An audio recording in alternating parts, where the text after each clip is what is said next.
You're listening to KXLU 88.9 FM Los Angeles. This is Behind the Scenes. My name is Alex, and today I am so excited to be interviewing two amazing filmmakers about their upcoming documentary, They Can't Stop Us All. So, guys, why don't you introduce yourself? Hi, I'm Ashley Ryan. I am the producer and director of They Can't Stop Us All. I'm also an LMU alumni. Hey, I am Noam Dromi. I am the executive producer of They Can't Stop Us All, and I am also an adjunct professor at LMU. Oh, awesome. What do you teach? I teach in screenwriting, SFTV, writing for digital formats, which kind of is the brave new frontier of ways to write and earn a living on things other than film and TV. Wow, awesome. Yeah. It's important. Right? So tell us a little bit about your background in film. What's your background as filmmakers?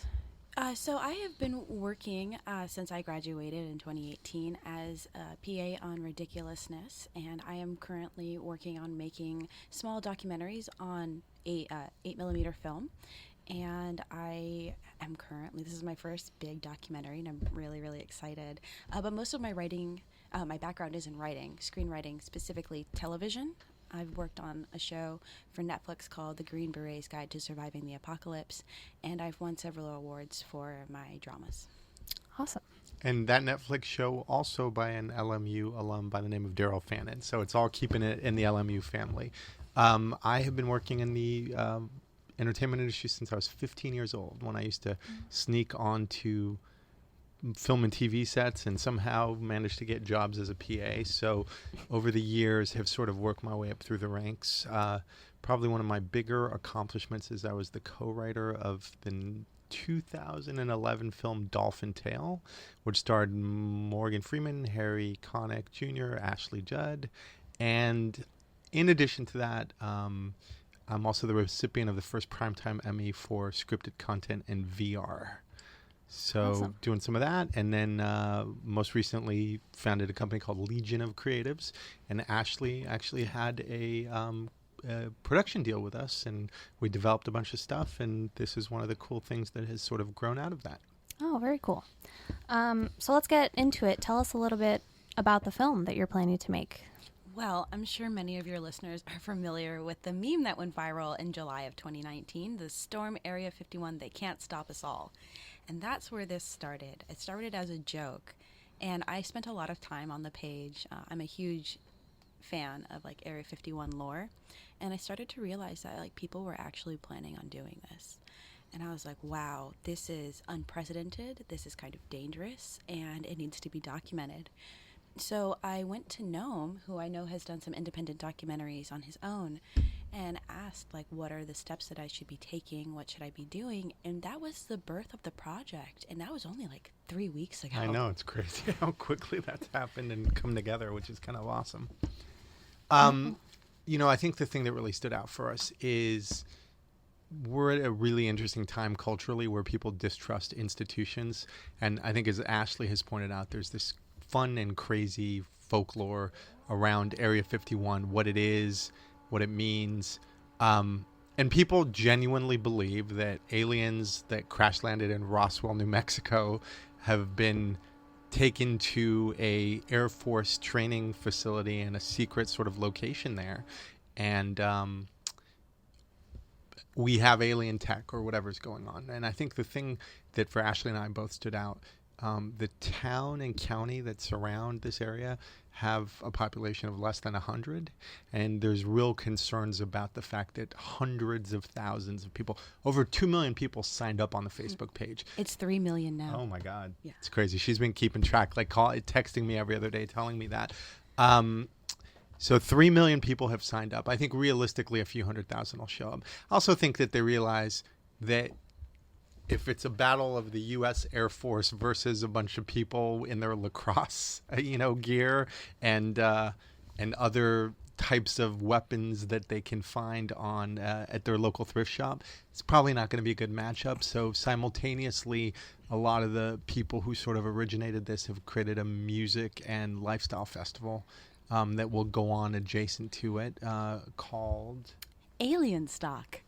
Right. So I've heard of this. So how did go into a little bit about how that came about from the whole meme. Like, how did alien stock happen? So Maddie Roberts is a college student in Bakersfield, California, and I reached out to him over Facebook, and we were able to connect, and he told me that he actually has no interest in storming the Area 51 base. He did it for the thumbs uppies as a joke, and he was, concerned that something that he did is turning into a very dangerous event. So to counteract that, he created Alien Stock to be an alien-themed music festival, which it seems to have taken off. A lot of people are responding to it.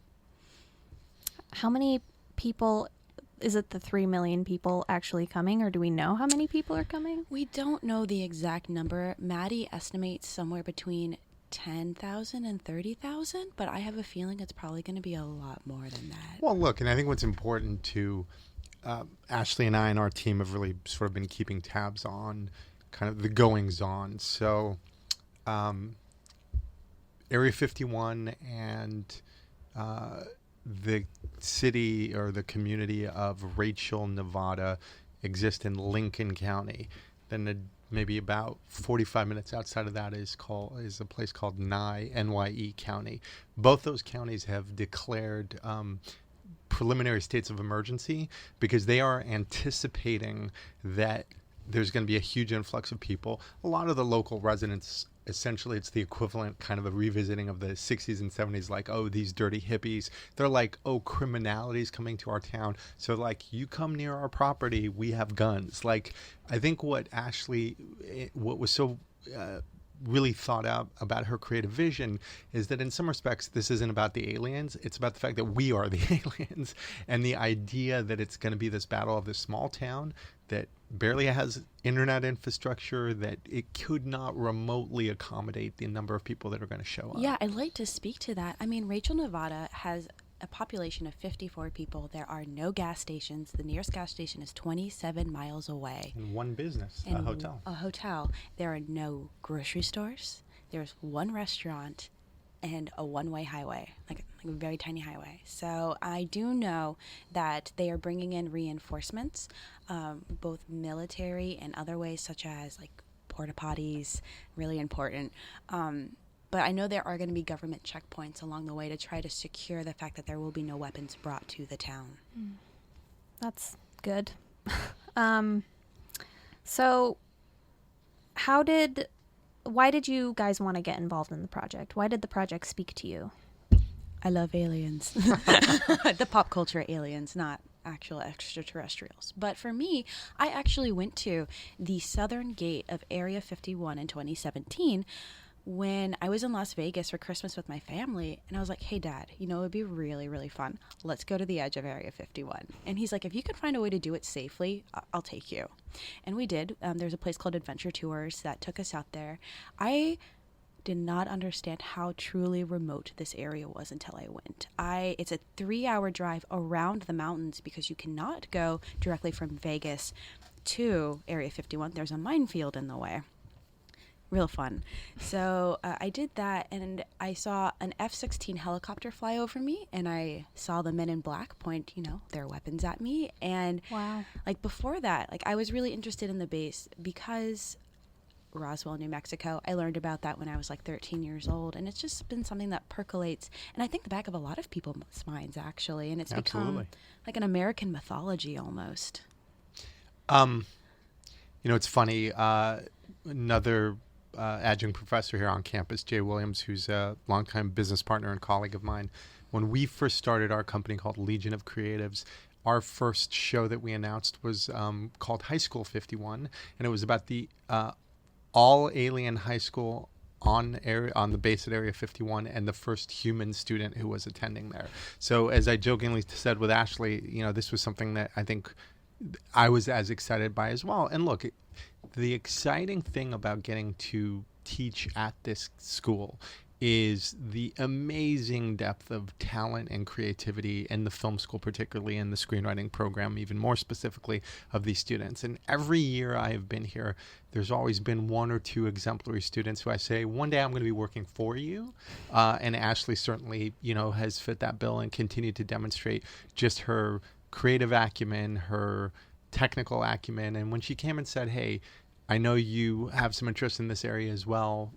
There's something I'm doing. I'd love to get some insight and maybe we can collaborate together. It was sort of a no-brainer for me at that point. So, what a great gift to be able to do that and then find exemplary, creative partners and get to work with them. And that's what we've done. So, yay. Awesome. Ashley, I know you are basically an Area 51 expert, all the lore surrounding it. So trivia time. Trivia time. Now I want to know, why you think this, captures people's imagination. Why are people so into it? I think 3 million people are going to go to and this it's not place. just Americans, it's worldwide. It has been people from the Philippines have reached out to me wanting to know about the documentary. And ultimately, I think an author, an occult philosopher, Mitch Horowitz, really says it best, is that mystery propels humanity. And I think the mystery behind of Area 51, we don't know what's there. We have a vague idea. It wasn't even on Google Maps for a long time.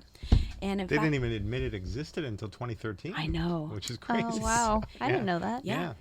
Yeah, and I think that is really people are well, it must be something super secret. It must be something that the normal people can't know about. And that is it just eats away at them, and that's where all these crazy conspiracy theories come from about aliens, about underground bases. I think that ultimately it's the mystery that really and cements it in people's minds. And everyone, in the 21st century with the digital technology boom, I think they've come to understand that the universe is so big that they can't be alone. We've become so interconnected that there's got to be more, right? Well, and even further, because of this uncertainty and mythology and subterfuge around it, whether it's the current occupant of the White House, whether it was Hillary Clinton, Andrew Yang, one of the people who's running now, the number of people at the higher level of politics who say, if I am elected to represent you, I will declassify and let you know what's really going on there. That's what continues to create that cycle of great uncertainty and great curiosity. And I think Ashley put it perfectly. At the same time in our culture where we seem to be obsessed with superhero movies, mythology and that kind of arc of storytelling I think is really important. And an idea that other beings from other planets and other galaxies exist and they live among us and we don't know about it and maybe they have some deal with the US government, it feeds an interesting narrative. And how telling that a 22-year-old guy living in Bakersfield started this thing as a joke and it galvanized people immediately. Now, who knows how many people are going to show up? I in researching and preparing even for our talk with you today, Alex, I saw a piece on Fox News where they were kind of talking crap and basically just saying, hey, 5 people are going to show up. Dude, 50,000 people are going to show up. Yeah, I know that Maddie has personally declined interviews with Fox News, so it doesn't surprise me that they're doing that. Yeah. But I also think that right before the Area 51 event went viral, that the United States Navy did a huge disclosure on UFOs, and several ufologists believe that this is the beginning stages of disclosing the truth that aliens live among us. Wow. Awesome. So we're going to take a quick break. We'll come back with more amazing interview time with Ashley and Noam. At the top of the hour, I played main title theme from the movie Alien, composed by Jerry Goldsmith. I'm about to play a little song from E.T. I'm sure you know the film. No. So stay tuned. You're listening to KXLU 88.9 FM, Los Angeles. KXLU 88.9 FM Los Angeles, broadcasting live from Loyola Marymount University, and we are streaming online at KXLU.com. I am in studio live with Noam and Ashley. They're talking about their amazing upcoming documentary called They Can't Stop Us All. Welcome, guys. So glad you're here. Let's keep it going real quick.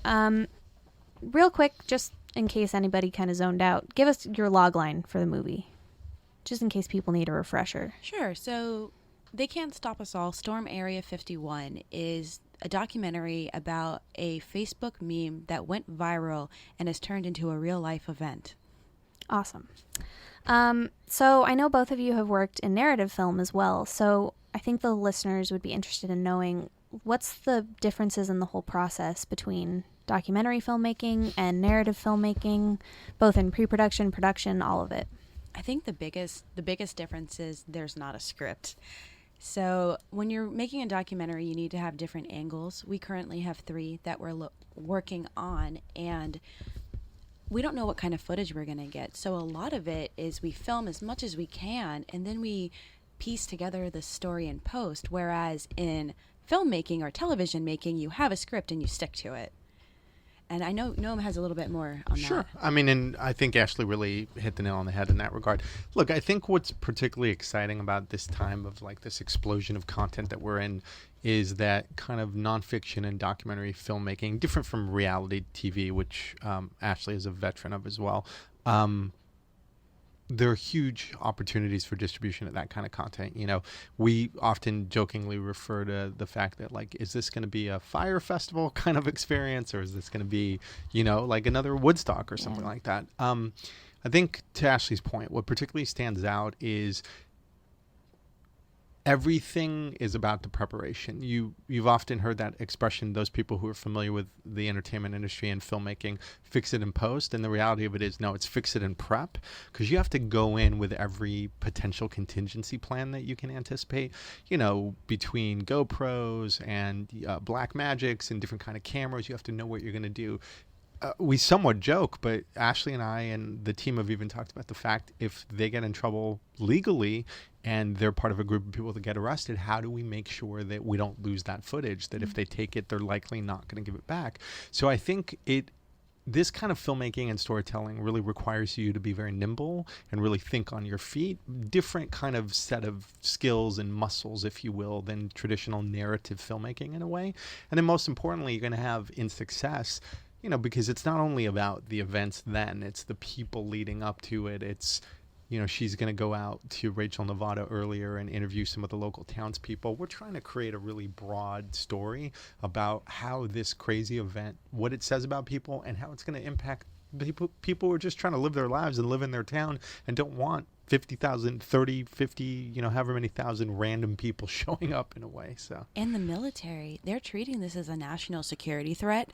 So that's definitely another angle we're interested in. And I think one other thing about documentary filmmaking that's very different from scripted is that there are no lines for the actors. You know, these people are not actors, they're real life people.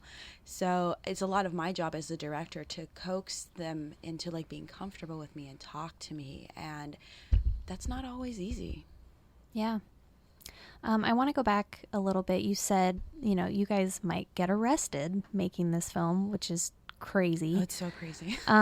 Like what other kind of backlash are you expecting from either the townspeople or Area 51 officials or? Well, there's been this big, I mean, I have a 5-inch binder of like contingency plans of things that could go wrong. Like it's endless. But the biggest thing that we're worried about is live artillery. I cannot say with any certainty whether or not it will be live or if it will be like a beanbag or something. It's a very big concern for our people. So sometimes we've talked about like, do we have to buy bulletproof vests?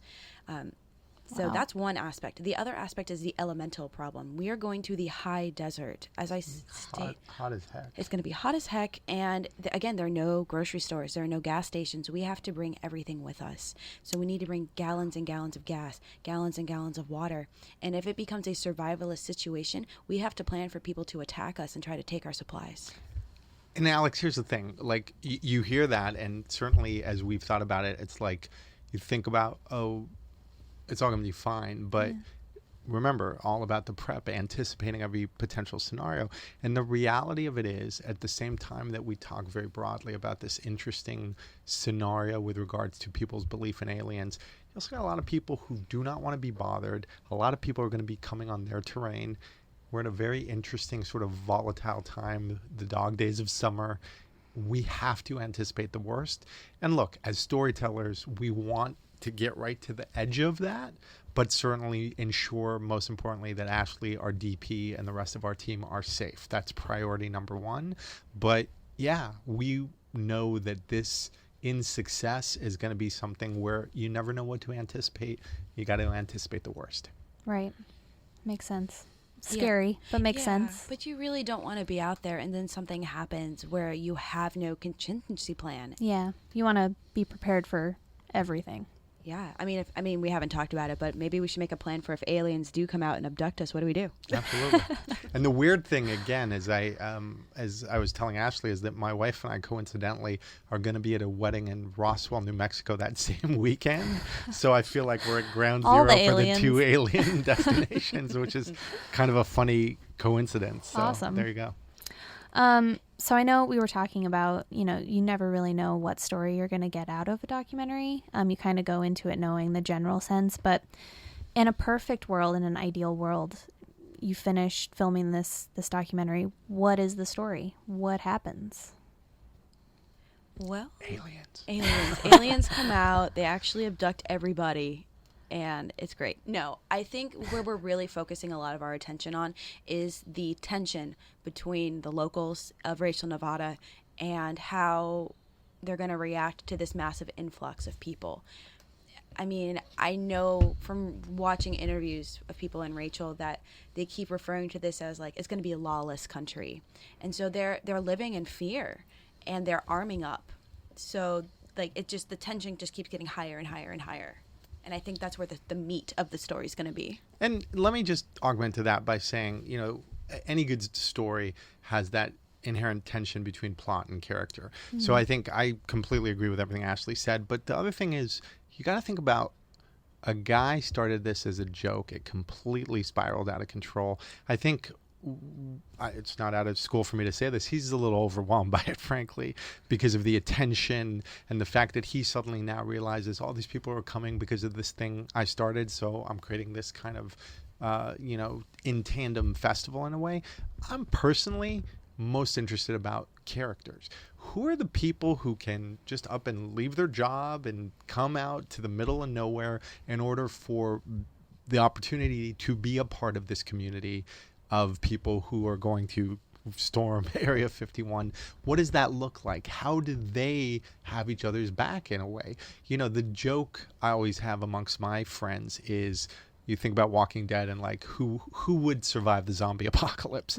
But at the same time, you're going to learn so much about human character and the human condition by just seeing how do people step up for one another. If someone has heat stroke, if someone runs out of gas, do we show up for one another or do we turn on one another? And I think it's such a perfect microcosm of what's going on in our culture overall right now. And most importantly, aliens.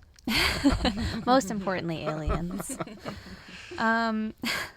So I know I've asked you this already, but I'm going to ask it again because I think it's important and I think we can go more into it. So tell us why you want to tell this specific story. What is it about this story that really gets you? So in my background, I'm a philosophy major. I have been studying mythology. I've been studying theories that go back all the way to ancient Greece. And for me, growing up here, I was like, wow, we don't really have a Zeus anymore. We don't really have a god, a pantheon, but we do. We have some kind of mythology in America, and ultimately it links back to that mystery. And I think aliens are our new gods, right? I mean, Tony Stark is our new god. Ancient Aliens disagrees with there you. Go. Touche. And I think for me that mystery and the mystery of what is going to happen, I want to know. When I saw this, I saw people posting their job requests off. And I was like, all right, I got to know what happens. And I think the reason why I'm fearless enough to actually go out and do this. I've been there before. I know how to survive in the desert. I'm a survivalist. And I think I can handle it. It's definitely scary. It's very hard. But I think my team and I can build each other up enough that we can weather the storm of whatever it's going to be and ultimately come out and be able to share this with the world because the world wants to know. Mm-hmm. Yeah. The class that I taught that Ashley took over the course of 15 weeks, the students sort of come up with a couple log lines and then develop a concept that can work sort of as a web series or podcast or gaming, all these different things. Excuse me, I'm sorry. And the one thing that I always ask them at the beginning is, why are you the person to tell this story? What's your unique insight into it? What's your point of view? Why is it okay for you to have authorship of this particular kind of narrative? So your question really resonates. And look, the thing is, we're all seekers. We're all trying to understand our place in the world and our role in it. And for me personally, look, I have had so many blessings and successes in terms of my own creative life and pursuits, and really had opportunities bestowed upon me because people in positions of power who had bigger platforms, who had more success, looked at me and they saw great potential. They saw great passion. They saw great creative, fire, if you will. And that's exactly the kind of thing that I saw in Ashley. So not only is it a privilege to get to utilize, what limited resources that I have in order to support her, but more importantly, it's the unknown and unexpected, like we were saying earlier, that makes this as fun as it's going to be. And also, look, the hard work is not only what they're doing now, but then also all of us sitting in the edit room and then just putting up the big board and being like, what is this story supposed to be? Yeah. And that is where I think I'm going to, because I'm not going out there. It's like, that's for the youngsters, not for me. But that's where I'm most excited, is really seeing it take shape with this amazing footage that they put together over the course of these upcoming weeks. Awesome. So let's just do a quick logistics check. So how are you getting there? They're going to be like an RV, or what's happening? So we are going to start by driving to Las Vegas, and our remote producer lives there. We're going to leave my car. The two DPs will be driving up with our participants separately. We're going to meet in Vegas, and then the crew will get into the RV at that point, and that holds 5 people. And we are leaving like 2 or 3 days early. It hasn't been decided yet, because we know the traffic jam is going to be insane. And we want to be able to see everybody come in. We want to see those government checkpoints. You do need to buy a parking spot or an RV spot, which are now sold out, by the way. So wow. we got that on time. And we're just going to stay in the RV. We have a pop-up tent that we're going to have in there. Our biggest concern, though, is the heat, because like all of our equipment, right? Like if it overheats, we can't lose that footage. So that's been something we've really been thinking about a lot. But preparation, our RV has like an understorage carriage where we can put all of our water, our extra gas as well. And then food, it has to be non-perishable. Right. I mean, I guess we're going to be living off of RX bars for like the 5 days. And ramen. Yeah, ramen. It's like being a college student all over. Yeah, it's gonna be rough. I mean, it is roughing it in like the barest sense, but I'm so excited for it. And when is the event? Okay, the event itself starts on September 20th and goes through the 23rd. And from what I saw on the website, there's also like a cleanup day afterwards, similar to Burning Man. Oh, okay. Where like everyone sticks around to clean up. Have you done Burning Man before? I haven't done Burning Man. Okay, so this is hopefully going to be the new Burning Man, not the new Fyre Fest. Right. Oh gosh, right. I hope so. Right? Cool. So what do you think it is about this particular event that drew 3 million people to it? Aliens. I love that that's the answer for everything. Well, I mean, by the way, if you watch Ancient Aliens, it absolutely is the answer for everything. But in all seriousness, though, there's so much that is dividing us right now that I think that what I love is seeing young, old, different genders, different races, different socioeconomic and political backgrounds, the people just coming together, because the inquiry and the uncertainty and the curiosity about the proof and existence of extraterrestrials on this planet is something that I think everyone is fascinated in. And let's be honest, just like most things, just because you RSVP for a Facebook event doesn't mean you will ever go. True. But the true believers will. And again, when you asked the question earlier about why us, why now, it's like I'm sitting next to a true believer. So the reality of it is that those opportunities are out there. She is Mulder and I'm Scully, I guess. Yeah. Oh, amazing. I want to like put this down that I think that if there were aliens at Area 51, they haven't been there since the 1980s when Bob Lazar like outed everybody. # original whistleblower. Very nice. And there are great books. There's actually an amazing book about the history of Area 51. What's the woman who wrote that book? I forget her name. There's just great research all around. So we are really excited, and obviously the preparation is critical. The contingencies are critical. But the reality of it is whatever we're going to get is going to be awesome, because in some respects, finding aliens isn't even the point. Right. If that happens, then we'll come back and talk to you about it. I mean, maybe. Please. But the truth of the matter is, already just in the 3 weeks that we really have hit the ground running to do this, the process has just been so amazing. The goodwill that we've gotten across social media has been so amazing. And obviously, we're doing this kind of very much on a shoestring and putting forth as many resources as we can in order to do that. But seeing that community already galvanize around us has been kind of awesome, and it's only going to grow in the 3 weeks until the actual event. Yeah, and I want to bounce off something regarding across cultures that this has really captured their imaginations. From the interviews that I have done so far with our participants, a lot of them are saying the same thing, that it's a community that they want to be a part of. It's a community that is bringing them joy because, like as Noam said, our world right now is a dumpster fire.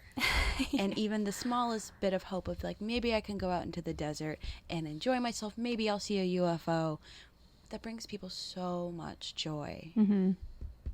And that's what movies are all about in the end, right? I hope so. Aliens. And if anyone from Netflix or Hulu or Amazon is listening, call us. Please. Yeah, I was going to say, what are your hopes for the film? Where do you want it to land?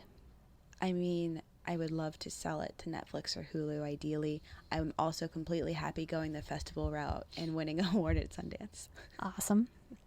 I mean, I want to talk about one other interesting thing. So Telluride is going on, obviously all these other big film festivals, and we're still not anywhere near gender parity when it comes to women as directors. One of the things that's important, and I'm going to put her on the spot a little bit, is that, when Ashley and I first started talking about this, it really was, I have a vision, but, maybe do we get another director, do whatever. And I think that she is really stepping up and coming into her own as a filmmaker and as a director is just awesome. And I think people are just going to be blown away. Not only is she an award-winning screenwriter who's gotten accolades at many screenwriting festivals around the United States and literally wrote something that, it kills me that I was a little slow on the uptick to option. Just a script that, is going to be one of the coolest series around. But how great to be at the ground floor of seeing, one of the great female filmmakers on the horizon. And when she's big and famous, hopefully she'll remember us little people. So. Yeah, I hope so. The other thing that I wanted to add to that is that our whole crew is minorities.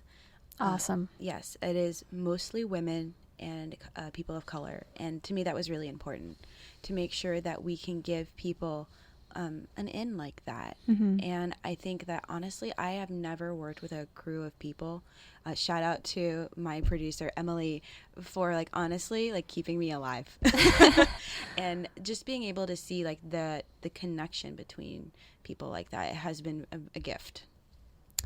So I just want to point out, you guys haven't been in pre-production very long. This has been a few weeks, and you're going to start filming in a few weeks, and we're crazy, but we're doing it. It's a small nightmare. Yeah, when did this all start? How you guys have been researching so much, and I'm just crazy impressed. It was the week after it went viral. Yeah, I mean, look, the reality of it is, I think it was end of June, beginning of July when it happened. Wow. The thing, Alex, it's a great question, because the thing that really stands out right now is that there is kind of a level playing field and a democratization of access.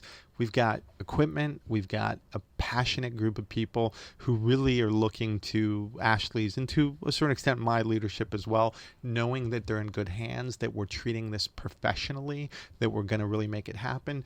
We've had some interesting kind of challenges just trying to get in touch with Maddie, the creator of this thing, and he's been really great. But as I said, he's just so overwhelmed by all of it that it's just trying to put all those pieces together. The thing I want to stress again is the uncertainty is what is exciting about it, but it's not like we're a group of people who've never done this before. So when it comes through the whole value chain of the messaging and communication strategy, the crowdfunding element, because we're looking for the community to help support, and offset some of our costs as well, let alone the filmmaking, let alone the editorial, insurance, all of those other things. Fortunately, we have somewhat of a track record here, but yes, we're nuts. It's agree. Absolutely true. But frankly, I wouldn't have it any other way. Yeah, I had this moment when, we were signing some documents, and I was like, man, I must be a crazy person for wanting to do this. Yeah, I'm definitely crazy. I mean, yeah, it's like the timeline has been great, but right. So to answer your question more specifically, I started doing the pre-production work in the beginning of July, which was mostly finding participants who were interested. That was about a week and a half. And then I was working with lawyers, trying to get paperwork done for about a week. And in that same time, while working with the lawyers, we popped up all the social media. We built a website. I found a crew. And that took about 2 weeks, which was insane. Yeah. I didn't sleep. Thank you, Red Bull. And now we are... Corporate sponsorship. And now we are in the stages where like most of that stuff is done, and we're focusing on financing our film. And a lot of it, I think, is ultimately going to be crowdfunding. We do have our Kickstarter up, and we have, limited resources. So a lot of our what do you call them? Rewards? Our rewards. Reward tiers. Reward tiers. There we go. I think for me, what most people will be interested in, and it's always hard to like give money away you don't know what you're going to see a return on. But our $25 reward is behind the scenes access, which means you can actually watch us when we are at Area 51. We are currently working with a company to get satellite access for internet because there will be no cell service, there will be no internet, but we will have it, and you can watch us post every night of like what's happening, what we saw, what we do. And that's $25. It's basically a pre-film before we make it. Awesome.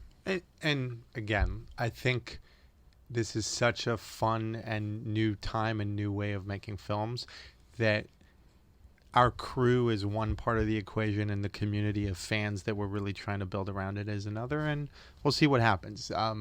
We both, and this is why we get along so well, we both really adhere to the notion that failure is not an option, and whatever this is going to be, it's going to be awesome. But certainly the vision we have in our head today, it will likely end up being considerably different, and that's awesome. And that's okay. Yeah, absolutely. It's probably going to be better than what we imagine it is. It will now. Certainly be better. So. It's the joys of documentary filmmaking, right? Yeah. Filmmaking in general. Yeah. Yeah, absolutely. You never know what you're going to get. All right, so you are listening to KXLU 88.9 FM Los Angeles. This is Behind the Scenes. My name is Alex. I'm here every Thursday, 8 p.m. to 9 p.m., talking about movies, talking about TV, playing music from indie movies and TV. We're going to take a quick music break, and we'll be right back to finish up this interview with Ashley and Noam. Stay tuned. You're listening to KXLU 88.9 FM Los Angeles, broadcasting live from Loyola Marymount University. You're listening to Behind the Scenes. I'm here every Thursday from 8 to 9. We have two lovely filmmakers in the studio today, Ashley and Noam. They're here talking about their amazing upcoming documentary called They Can't Stop Us All. Ashley, quick logline for what the film's about in case people are just tuning in. Sure. So They Can't Stop Us All, Storm Area 51 is a documentary about a Facebook meme that went viral and has turned into a music festival, a live event. Awesome. And they're going to storm Area 51. So. Maybe. And aliens. So tell me a little bit about who you plan to interview for this doc. Sure. So Maddie Roberts is our first person that we're really focusing on, the creator of the event. For those of you just turning in, he is the college student in Bakersfield who started the meme and is now working with, a woman named Connie West, who owns The Little Alien, the only motel/restaurant in Rachel, Nevada. So those are the two main people that I am most focused on right now. We also have 3 participants. One of them is from Florida. He will actually be making a road trip across the United States and picking up random people on his way. He'll be doing a lot of self-taping. And then we have 2 participants in Los Angeles who are actually planning on possibly trying to raid Storm Area 51. So those are our group of people that we're working with right now. And what's really interesting is that everyone has a different idea of what this is going to be. What are their ideas of what it's going to be? So Maddie thinks it's going to be a really great music festival. Yep. Our person in Florida believes that this is going to be a really great networking opportunity. It's a great chance to find a community and find a place where he feels like he belongs. And then our 2 people from Los Angeles want it to be basically Burning Man. They want it to be Burning Man 2.0. And they are also hoping that there is some alien disclosure that happens. It's so crazy how one event can just have so many different outlets for people. But I think what's really important about what you just said also is that's what makes this so exciting, because this narrative has an opportunity in terms of how we will invariably kind of track each of these individuals, tell that story. And I think that the one thing, and we're still trying to work out these logistics, we're going to try and get a representative from the Air Force, local state representatives from Nevada who can speak to this issue, the reps from the counties who are declaring these the state of emergency, preliminary states of emergency. So I think we really want to be mindful of kind of telling that full story, because the other piece is it's not only the people coming, but it's also, like we said, the people there. Yes. So that, I think, is going to be what's particularly exciting as well. Yeah, I would really like to interview the locals of Rachel, Nevada. I know there's in particular one family that is incredibly unhappy with Maddie and what has happened here. So my goal is to go find them next weekend. Awesome. It's so close. I can't believe that it's only a few weeks away now. Yeah. For the month of September, I'm spending something like 16 days in Rachel, Nevada. Wow. Out in the middle of the desert. Well, and again, because Ashley was saying earlier, because of the amazing access through social media and, some of these behind the scenes sort of profiles that we're creating, if you will, that's going to let people in and have access. And we're hoping that some people are just as excited about being able to be along for the journey with Ashley and the team to see what happens in a way. Because frankly, just the ramp up, it could be its own movie, frankly. It really could. I mean, we are putting this together in record time by the time we actually get on the road, I think it's under 6 weeks. Wow. Like just under 6 weeks. From start to then, you mean? Yeah, from when I found our participants to me leaving with my crew has been 6 weeks. I haven't slept, and I don't think I'm going to. And you work a full-time job, too. I work a full-time job. But that being said, it has been a crash course for me. I'm a writer. I'm a screenwriter, and that's mostly what I've spent my time doing. I've been around other aspects of filmmaking, particularly pre-production, and doing this so fast has been insane, because usually people amp up their Kickstarter for months in advance, and we're doing this we're crazy, but you know what? Nothing worth doing should be normal or easy. I had this wonderful quote from my mother. She's like, they make diamonds under pressure. It's true. Thanks, Mom. It's true. Well, thank you guys so much for coming in. We're wrapping up, but tell our listeners where they can learn more or get more information about the project. Absolutely. So the best way to find out more about us is to go to our website, and that is stormarea51film.com. And it's 51 as opposed to spelled out. So stormarea51film.com. And if you want to find us on social, we have both a Twitter and an Instagram, which is also stormarea51doc. And then on Twitter, you can just type in "They Can't Stop Us All." Great. Yeah, it's also, but the website has all of our social links. And most importantly, we really encourage everyone listening to please join us and just join in the conversation, share their sort of alien perspectives and beliefs. What's some of your favorite alien music? What are some of your favorite alien shows and movies? For me, They Live, the John Carpenter movie, is my absolute favorite alien movie ever. That was going to be my next question. And then the original V. Oh, yeah, that's good too. That is a good one. Which I love. Robert Englund, who played Freddy Krueger, had the one scene where he took the mouse and held it up, and as he was eating it, he said, "Mousy, mousy, mousy." That freaked me out when I was a teenager. Oh, see, E.T. freaked me out. And you got I think it's so hard. It's between Invasion of the Body Snatchers. Which version? Of the Nicole Kidman one, or Donald Sutherland one, or the black and white one? The black and white one. You're like, come on. Come on. By the way, again, one of the reasons I love this woman is because I have students who are like, oh, if I have to read or it's not in color or if it was made before 1980, I'm not interested. And, this is an old soul right here who actually appreciates old stuff. So. Thank you. Awesome. And then I guess if I had to choose a more modern one, Arrival, 500%. Okay. I love Arrival. I really liked Arrival, too. Awesome. Well, thank you guys so much. How about you?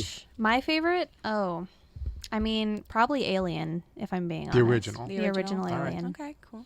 Yeah. Very cool. Well, thank you guys for coming into the studio and chatting with me. This has been great.